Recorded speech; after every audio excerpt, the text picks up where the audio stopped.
오늘 이제 두 번째 하나님의 구출 계획 두 번째 출애굽기 두 번째 말씀입니다. 오늘 말씀의 제목은 하나님의 영광입니다. 하나님의 영광.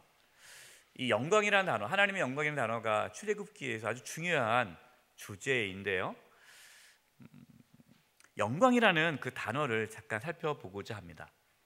우리가 하나님의 영광이 나타났다, 하나님께 영광 돌린다, 이 영광이라는 단어를 참 많이 쓰죠. 우리가 하나님의 영광을 위해 산다.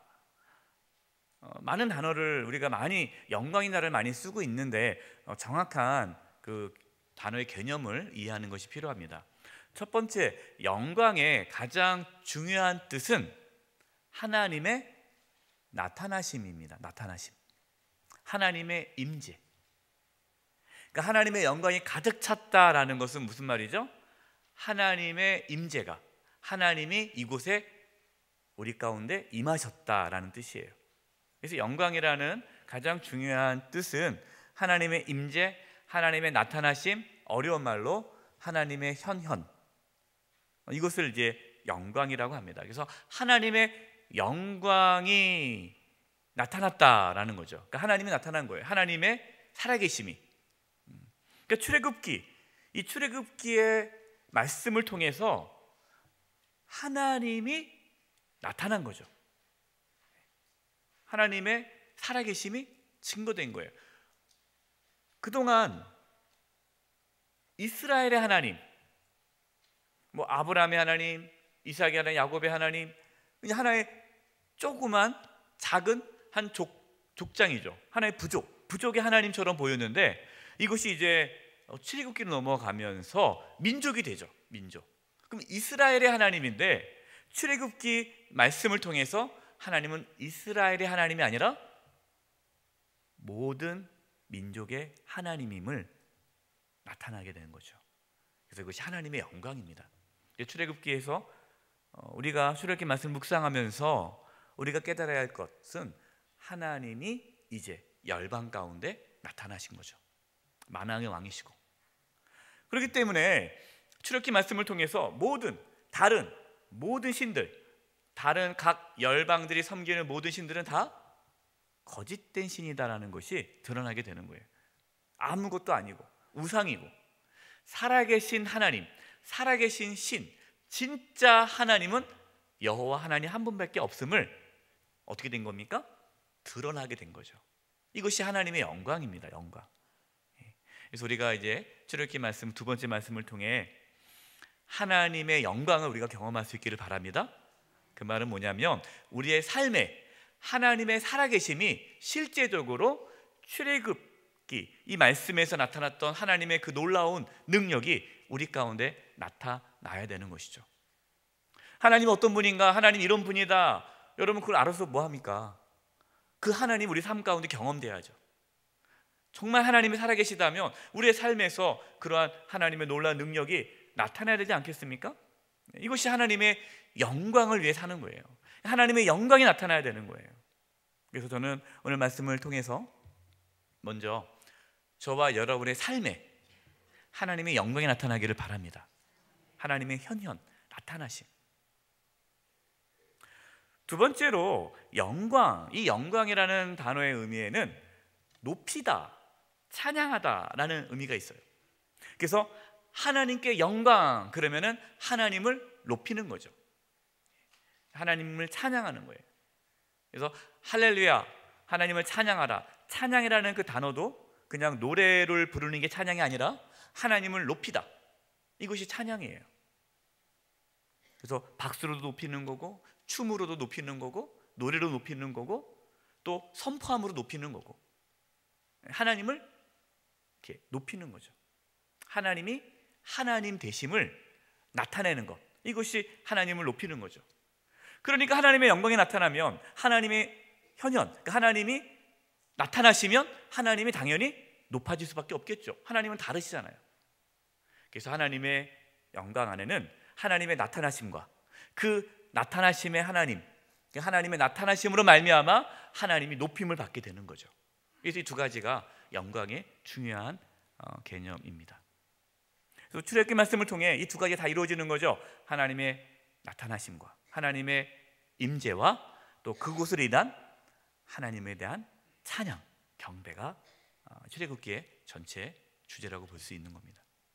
이 개념을 가지고 말씀 묵상하면 우리가 쉽게 출애굽기 말씀을 이해할 수가 있습니다. 저와 여러분은 어떻게 살아야 됩니까? 하나님의 영광을 위해서 살아가는 거예요. 하나님의 영광. 첫 번째, 하나님은 권세자와 더불어 싸우심으로써 영광을 드러내십니다. 지금 이제 하나님께서는 그 당시에, 이 당시에 가장 큰 제국이 어떤 제국입니까? 애굽이죠. 애굽이 가장 큰 제국이에요. 또 바로 왕은 신이에요. 신. 그렇기 때문에 바로 왕하고 싸우시는 하나님, 그래서 이기신다 그러면은 뭐예요? 하나님이 살아계신 하나님이다라는 것이 나타나는 거죠. 바로 이것이 하나님의 영광이 드러난다는 겁니다. 1번, 하나님께 순종하여 바로 왕에 갔을 때 어떤 결과를 가져왔습니까? 하나님께서 모세를 부르시죠. 80에. 근데 모세가 그 부르심에 응답합니까? 거절했죠. 계속 거절하지 않습니까? 나는 말도 못하고 나는 아무것도 못하고 내가 가봤자 뭐 알아주긴 합니까? 아주 이렇게 거절했는데 하나님께서 모세에게 계속해서 가라 하셨잖아요. 그래서 이제 억지로 왔어요. 억지로 와가지고 백성들에게 얘기했어요. 하나님이 나를 보내셨는데 이렇게 됐더라. 그러니까 백성들이 야, 이제 드디어 하나님께서 우리의 기도를 들어주셨구나, 이제 기대감을 갖고 있었어요. 그리고 이제 모세와 아론이 바로 왕 앞에 섭니다. 그래서 얘기하죠. 하나님께서 말씀하신 대로 우리 백성들이 이제 4일 정도 가가지고 하나님께 예배하겠다, 이게 얘기를 합니다. 모세가 그 바로 왕의 반응이 뭐라고 어떻을 거라고 생각했을까요? 허락할 거라고 생각했겠죠. 왜냐하면 하나님께서 말씀했으니까 뭐 순종한 대로 갔으면 그 결과가 좋아야 되잖아요. 순종했으면 그 결과가 좋아야 되는데 어떻게 나왔습니까? 출애굽기 5장 2절 읽겠습니다. 시작. 바로가 이르되 여호와가 누구이기에 내가 그의 목소리를 듣고 이스라엘을 보내겠느냐? 나는 여호와를 알지 못하니 이스라엘을 보내지 아니하리라. 여러분, 이 말씀은요, 이 바로 왕이 하나님을 몰라가지고 하나님? 죄송합니다. 내가 하나님 잘 몰라가지고 그러는데 제가 하나님을 알면 보내줄 텐데 제가 아직 몰라서 못 보내겠는데요 라는 얘기가 아니에요. 지금 이 말은 지금 하나님을 모욕하는 겁니다. 하나님이 누군데? 웃기고 있네 하면서 지금 비웃는 거예요. 그러면서 지금 모세를 어떻게 하고 있는 거예요? 비웃는 거예요. 보내달라고? 참, 말도 안 된다 하면서 지금 멸시하고 있는 거예요. 얼마나 모세가 모욕감을 느꼈겠어요. 하나님 얘기를 하면은 모세가 그러시냐고 가시라고 할 줄 알았는데 완전히 무시를 당한 거예요.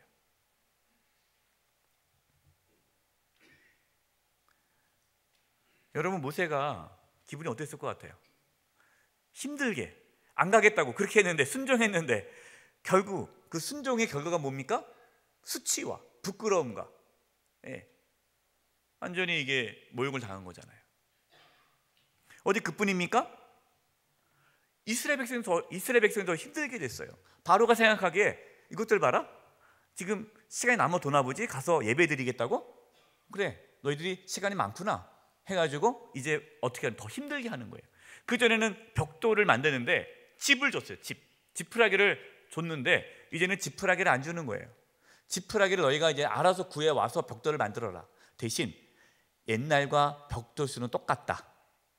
여러분, 이건 얼마나 힘들겠어요. 벽돌만 만들어도 힘들어 죽겠는데 집을 또 가져와가지고 벽돌을 만들어야 되는 거예요. 그러니까 하소연하니까 바로 왕이 그 말을 듣지 않는 거죠. 너희들이 그렇게 시간 많아가지고 예배 드리러 간다며? 그럼 예배 드리러 가지 말고 그 시간에 집이나 가져와. 이런 얘기 들으니까 이스라엘 백성들이 화가 난 거죠. 모세에게 따집니다. 모세에게 하는 거죠. 그냥 내버려두지, 괜히 이렇게 해가지고 우리 더 힘들게 만들었냐고 하면서 모세를 아론을 대적을 합니다.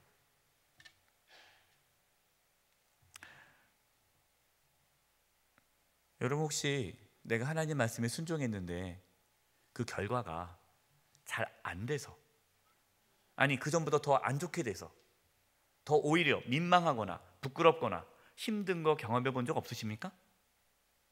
분명히 내가 하나님 말씀에 순종하며 나아갔는데 결과가 안 좋게 되는 거죠. 그 우리는 그러잖아요. 하나님 나한테 왜 이러십니까?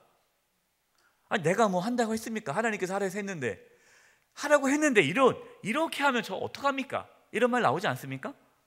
저도 그런 적이 있어요. 모세도 이제 두 번째입니다. 예상치 못한 결과를 얻자 모세는 어떻게 반응하였습니까? 출애굽기 5장 22절 23절이에요. 같이 읽겠습니다. 시작. 모세가 여호와께 돌아와서 아뢰되 주여 어찌하여 이 백성이 학대를 당하게 하셨나이까? 어찌하여 나를 보내셨나이까?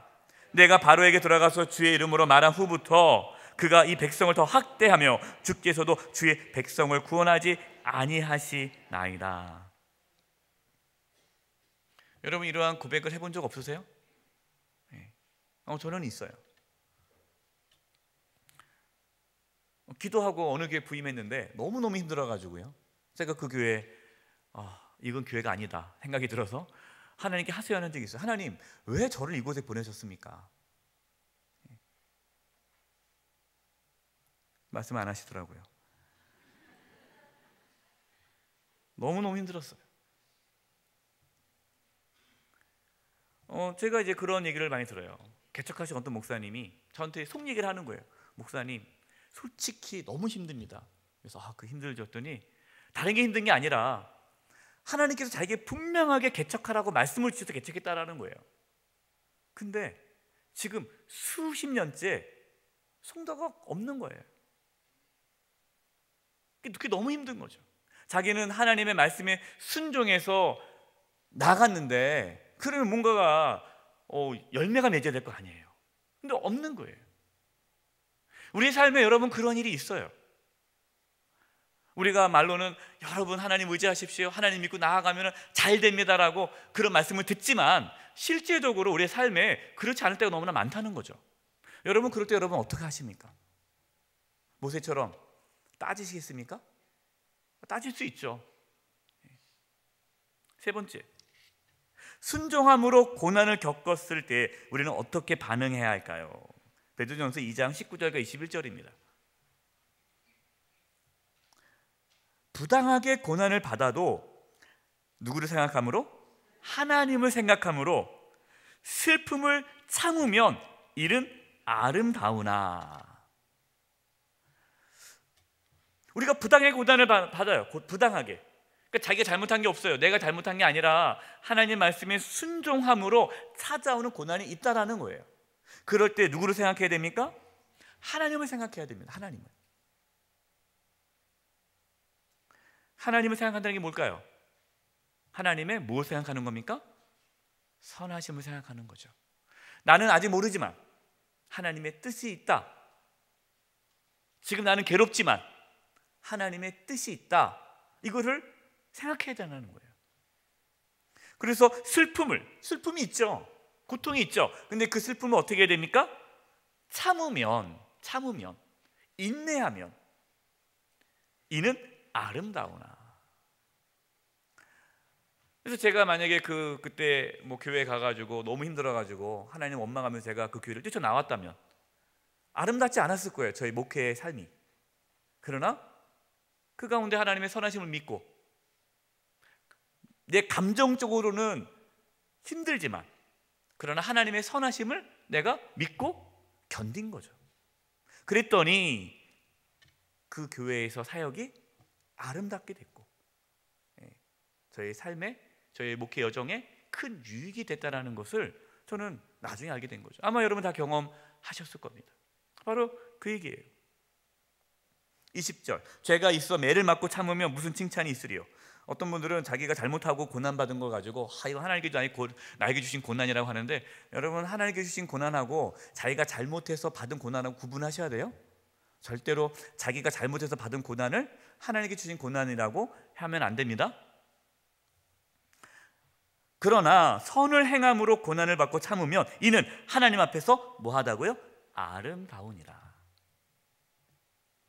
여러분 지금 하나님 말씀에 순종했는데 어떠한 고난이 찾아왔습니까?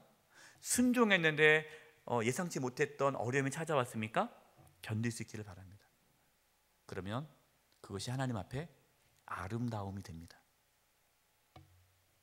21절, 이를 위하여 너희가 부르심을 받았으니 그리스도도 너희를 위하여 고난을 받으사 너희에게 본을 끼쳐 그 자취를 따라오게 하려 하시었느니라. 예수님께서 순종함으로 무엇을 받았습니까? 고난을 받으셨잖아요. 이것을 우리에게 보여주셨다는 거죠. 고난 받지 않는 것이 중요한 것이 아니라 내가 순종함으로 내가 고난을 받든 안 받든 그걸 통해서 하나님께서 영광 받는 것이 중요하다라는 것이죠. 두 번째, 하나님은 자기 백성을 위로하심으로써 영광을 드러내십니다. 자, 첫 번째, 하나님은 낙심한 모세에게 어떤 약속을 하십니까? 이제 이렇게 따지고 나니까 하나님이 모세에게 이렇게 말씀하세요. 출애굽기 6장 6절에서 8절입니다. 한 절 한 절 읽어가면서 나누도록 하겠습니다. 제가 읽겠습니다. 그러므로 이스라엘 자손에게 말하기를 나는 여호와라. 내가 애굽 사람의 무거운 짐 밑에서 너희를 뭐하며 빼내며 그들의 노역에서 너희를 건지며. 하나님께서는 지금 상황은 전혀 바로가 허락하지 않을 것 같은 상황이지만 하나님께서 말씀하시는 거예요. 내가 반드시 너희를 빼낼 것이다, 건질 것이다 라고 다시 한번 하나님께서 말씀하시는 거죠. 그러면서 구체적으로 어떻게 그 애굽에서 종로로 타고 있는 애굽에서 출애굽하느냐 방법에 대해서 말하는데요. 편팔과 여러 큰 심판들로써 너희를 속량하여. 여러분이 속량이라는 단어에 동그라미를 치세요. 볼펜 없는 분들은 눈으로 동그라미를 치세요.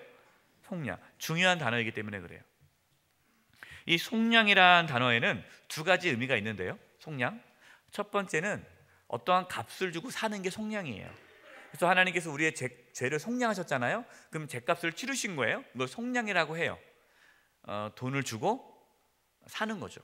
뭔가 대가를 치르고 가져가는 거, 이게 속량이에요. 두 번째, 속량이라는 의미는, 단어는 어떤 의미냐, 가족을 보호해야 할 의무, 이것이 속량이에요. 그러니까 너희를 속량하여 라는 것은 뭐냐면 하나님께서 너희는 내 아들, 딸이다, 내가 아버지다, 그렇기 때문에 너희를 내가 보호해야 할 의무가 있다. 의무가. 그래서 너희들을 편팔과 여러 심판으로 너희들을 보호할 것이다 라는 단어가 속량이에요. 그래서 이 속량이라는 단어를 이 히브리 말로 썼는데, 이 말은 하나님께서 반드시 너희들을 보호해 주시고 구원하실 것이다 라는 아주 단호한 표현입니다. 하나님은 저와 여러분을 절대로 버리지 않습니다. 포기하지 않습니다. 하나님이 우리의 아버지세요.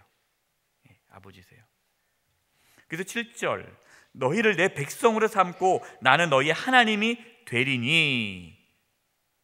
하나님의 백성으로 삼는다는 겁니다. 나는 애굽 사람의 무거운 짐 밑에서 너희를 빼낸 너희 하나님 여호와인 줄 너희가 알지라. 자, 하나님께서 이스라엘 백성들을 애굽에서 구원해 주세요. 백성 삼아 주십니다. 근데 이스라엘 백성들이 착한 게 한 게 있습니까? 없죠. 하나님의 은혜예요. 하나님께서 이스라엘 백성들을 애굽의 종로로 타고 있는데 애굽에서 구원해야 할 이유가 없잖아요. 빚진 게 있습니까? 이스라엘 백성들에게 없잖아요. 하나님께서 아브라함에게 하신 약속을 이루신 거죠. 그러니까 이스라엘 백성들에게는 하나님의 은혜인 거예요. 은혜. 저와 여러분이 구원받은 것은요, 하나님의 은혜입니다. 어떻게 구원받은 겁니까? 하나님의 약속 때문에 구원받은 거예요. 우리가 잘해서 구원받는 것이 아니라 하나님의 약속, 우리를 구원해 주겠다는 약속 때문에 구원을 받은 겁니다. 그리고 목적이 뭡니까? 하나님을 알게 하려고 하는 거죠. 하나님을 알게 하려고. 그리고 8절에 내가 아브라함과 이삭과 야곱에게 주기로 한 맹세한 땅으로 너희를 인도하고 그 땅을 너희에게 주어 기업을 삼게 하리라. 나는 여호와라 하셨다 하라.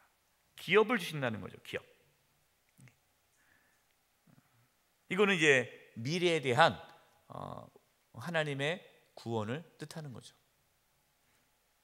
이 말씀은 우리의 구원의 과정과도 동일합니다. 하나님께서 우리를 은혜로 구원해 주셨죠.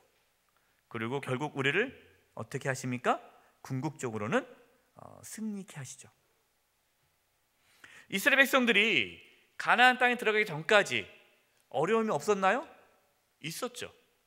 뭐 지금 이렇게 하나님께서 모세에게 이렇게 말씀하셨다고 해서 바로가 뭐 나가는 거 허락해 줬나요? 아니죠. 열 가지의 재앙이 계속해서 부어질 때까지 그동안 이스라엘 백성들은 힘든 거잖아요. 그리고 뭐 애굽에서 나왔다고 해서 바로 가나안 땅에 들어간 것도 아니잖아요. 가나안 땅에 들어가기 전까지 많은 어려움이 있지만 그러나 궁극적으로 결국에는 가나안 땅에 들어가는 거 아닙니까? 우리의 삶도 마찬가지예요. 여러분, 우리가 이 땅에 살면서요, 하나님의 도우심을 받고 삽니다. 그러나 때로 하나님의 도우심을 못 받는 것처럼 느껴질 때가 있어요. 그렇죠. 몸이 아플 때가 있거나 일이 잘 안 될 때가 있거나. 그러나 궁극적으로 이 땅의 삶이 전부라면 뭐 우리가 하나님께 따지겠지만 우리가 지난 주일 말씀처럼 이 땅의 삶이 전부가 아니잖아요. 병 낫는 은혜보다 죄 사함의 은혜가 더 큰 거 아닙니까? 그렇기 때문에 우리는 궁극적으로 하나님의 나라 천국에 들어가게 되는 거죠. 우리는 천국에 들어가기 때문에 현재의 고난을 견딜 수 있는 거예요. 우리에게 소망이 있는 겁니다. 그래서 출애굽의 말씀은 지금 현재 고난을 당하고 있는 하나님의 자녀들에게 소망을 주는 메시지예요. 이게 끝이 아니라는 거죠. 우리는 반드시 하나님의 나라에 들어간다, 천국에 들어간다라는 거죠. 그래서 지금 현재의 어려움을 견딜 수 있는 것입니다. 여러분 중 어떤 어려움이 있습니까? 천국을 소망하며 하나님의 선하심을 믿고 하나님의 영광을 나타나기 위해 견딜 수 있기를 바랍니다. 그래서 이제 모세가 이 말씀을 듣고 다시 용기를 얻고 이스라엘 백성들에게 가요. 그래서 이제 하나님이 나에게 이런 말씀을 주셨습니다 라고 얘기했더니 이스라엘 백성들이 환영합니까? 듣지도 않아요. 무시합니다. 그러니까 또 모세가 속상해요. 근데 하나님이 말씀하죠. 바로 왕에 가서 얘기해라 했더니 또 모세가 또 따져요. 아니 하나님, 이스라엘 백성도 내 말을 안 듣는데 바로 왕이 내 말을 듣겠습니까? 그럴 때 하나님이 또 말씀하시는 거예요. 이것이 두 번째 출애굽기 7장 4절과 5절 말씀이에요. 읽겠습니다. 시작. 바로가 너희의 말을 듣지 아니할 터인즉 내가 내 손을 애굽에 뻗쳐 여러 큰 심판을 내리고 내 군대 내 백성 이스라엘 자손을 그 땅에서 인도하여 낼지라. 내가 내 손을 애굽 위에 펴서 이스라엘 자손을 그 땅에서 인도하여 낼 때에야 애굽 사람이 나를 여호와인 줄 알리라 하시매. 아멘. 이제서야 하나님께서 말씀해 주세요. 바로가 말 안 들을 거다. 말 안 들을 걸 알면서도 얘기하라는 거예요. 왜 그렇습니까? 하나님이 어떠한 분인지를 알게 하기 위해서죠. 바로가 말을 안 들을 거야. 그러나 너는 가서 얘기해. 여러 심판을 받은 후에 그리고 나서 너희들을 내보내줄 것이다. 내가 왜 그렇게 하는지 아니? 그 이유는 그래야 그들이 애굽 사람들이 또 애굽 사람뿐만 아니라 그 애굽이 강대국이라고 말했잖아요. 그러면은 이 아주 세계 뉴스예요. 세계 뉴스.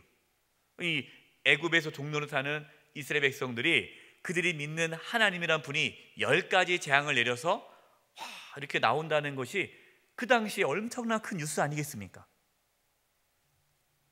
목적이 뭡니까? 하나님의 목적은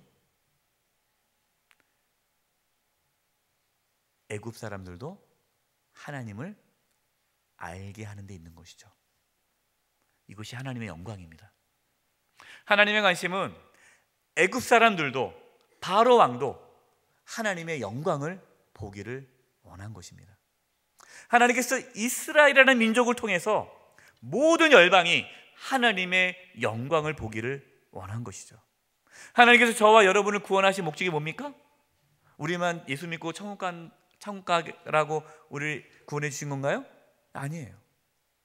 우리를 통해서 하나님을 모르는 자들이, 예수님을 모르는 자들이 하나님의 영광을 보게 하는 것, 이것이 저와 여러분이 하나님이 저와 여러분을 구원해 주신 목적이에요.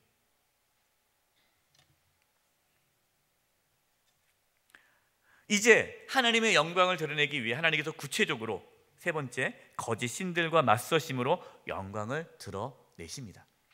자, 첫 번째, 애굽에 내린 10가지 재앙은 누구를 향한 심판입니까? 그 애굽에 있는 신들에 대한 심판이에요. 10가지 재앙이 있죠. 나일강이 피가 돼요. 첫 번째 재앙이에요. 나일강도 신이죠.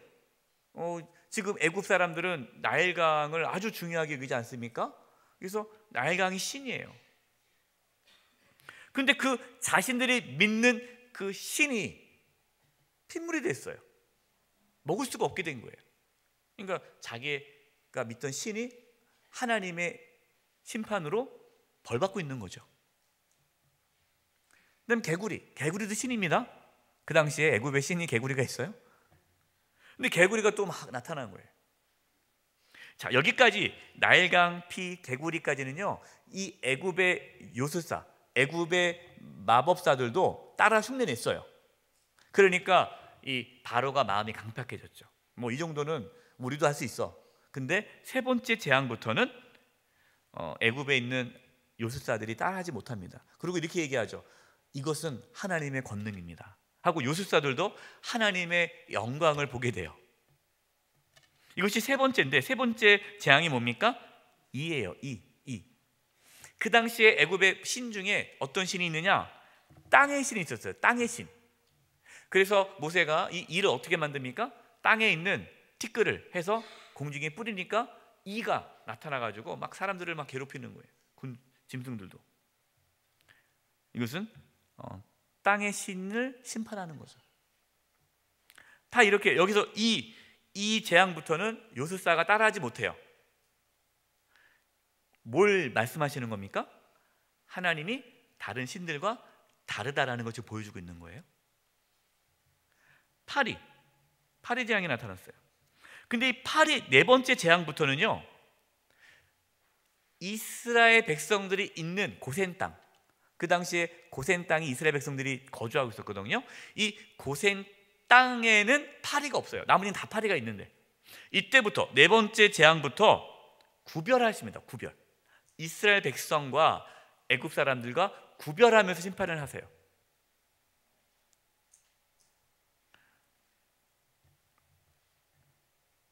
뭐 파리, 그다음에 가축의 죽음, 그다음에 종기,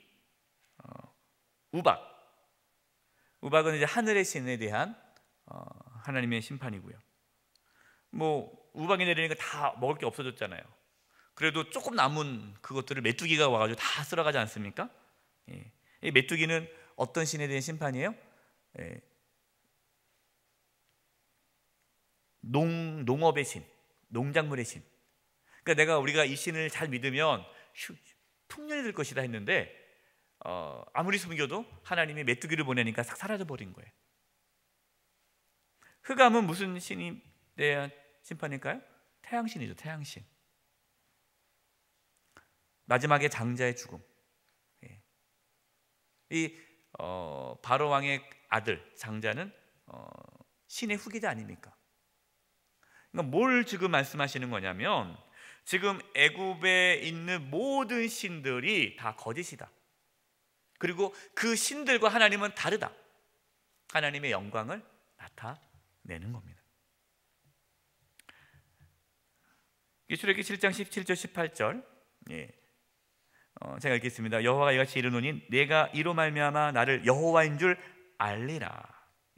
목적이 뭐라고요? 나를 여호와인 줄 알리라. 하나님이 이런 분이시구나, 이거를 깨닫게 하려고 재앙을 내리는 거예요. 내가 내 손의 지팡이로 나일강을 치며 그것이 피로 변하고 나일강의 고기가 죽고 그 물에는 악취가 나리니 애굽 사람들이 그 강 물 마시기를 싫어하리라 하라. 여러분, 우리의 삶에 혹시 이러한 거짓 신들은 없습니까? 우리가 다른 애국 사람들처럼 우상을 섬기지 않겠지만 또 우리의 삶에 하나님보다 더 의지하고 하나님보다 더 좋아하고, 이것만 있으면 내가 안전할 거야, 이것만 있으면 나는 괜찮아, 혹시 그러한 내가 만들어낸 내가 의지하고 있는 신들은 없습니까? 그럼 하나님께서 그 신들을 다 심판하십니다. 건강에 계속 건강을 이렇게 자신 있는 사람들은 하나님은 건강을 치시고요. 돈에 대해서 내가 이 정도 돈이 있으면 내가 뭐 두려울 게 없지, 이런 분은 하나님이 물질을 걷어가시는 거예요. 명예, 내가 이 정도 명예가 있으면 내가 이제 어디 가도 괜찮아, 이러한 교만이 있으면 하나님이 그 명예를 뺏어가시는 거죠. 하나님 우리를 괴롭히려고 하는 것이 아닙니다. 어떤 분들은 왜 하나님 다 뺏어갑니까? 라고 얘기를 하죠. 뺏어가는 게 아니에요. 하나님의 영광을 나타내시는 거예요. 하나님은 우리의 삶에 하나님의 영광을 나타내기를 원하십니다. 우리가 다른 거짓 신들을 섬긴다면 하나님은 하나님의 영광을 위해 그들을 심판하십니다. 두 번째, 하나님께서는 왜 10가지 재앙을 내리셨습니까? 출애굽기 9장 14절이에요. 같이 읽겠습니다. 시작. 내가 이번에는 모든 재앙을 너와 내 신하와 내 백성에게 내려 온 천하에 나와 같은 자가 없음을 내가 알게 하리라. 하나님께서 이제 7번째 재앙, 우박이에요. 우박. 7번째 재앙 우박을 내리기 전에 모세를 통해서 바로 왕에게 하신 말씀이에요. 그러니까 하나님께서 10가지 재앙을 내린 이유는 온 천하에 나와 같은 자, 하나님 같은 분이 없음을 알게 하려 합니다. 이것이 하나님의 영광이에요. 하나님의 영광, 하나님 나타나심. 그래서 하나님을 높이게 하도록. 하나님의 관심은 심판이 아니십니다. 하나님은 심판이 목적이 아니에요. 하나님은 구원하는 게 목적이세요. 애굽을 구원하기 위해서 그 거짓된 신을 섬기고 있는 그 애굽이 다시 살아계신 하나님을 바로 섬기도록 하기 위해, 그들을 구원하기 위해 이스라엘 백성들을 사용하는 겁니다. 우리가 생각하기에 애굽은 나쁘니까 하나님께서 애굽을 벌하시고 이스라엘 구원해 주셨다. 여러분, 이것은 하나님의 마음을 모르시는 거예요. 하나님의 관심은 애굽 사람입니다. 애굽을 구원하기 위해서 이스라엘을 도구로 사용하는 거예요. 하나님께서는요, 지금도 마찬가지입니다. 하나님의 영광을 드러내기 위해서, 하나님의 살아계심을 나타나기 위해서, 하나님을 높이는데 저와 여러분을 사용하기를 원하십니다. 그것이 우리의 삶의 목적이고 삶의 방향이에요. 우리는 하나님을 영광을 위해 살아가는 것, 이것이 가장 복된 삶입니다. 하나님께서 이스라엘 백성들을 그러한 삶을 살도록 지금 이끌어가고 있는 거고, 저와 여러분의 삶에서도 하나님께서 그렇게 하실 것입니다. 이 은혜가 있기를 간절히 축원드립니다. 기도하겠습니다. 하나님의 영광이 저희의 삶에 나타나게 해주시고, 또한 저희의 삶에 나타난 하나님의 영광으로 인하여 하나님을 모르는 자들이 하나님께 영광 돌리게 하여 주시옵소서. 특별히 이번 4월 29일 세세며 초청 주일에 하나님의 영광이 나타나기를 원합니다. 하나님을 모르는 300명의 영혼이 그날 하나님의 영광을 보게 하여 주시옵소서. 저희들을 사용하여 주옵소서. 예수님의 이름으로 기도드립니다. 아멘.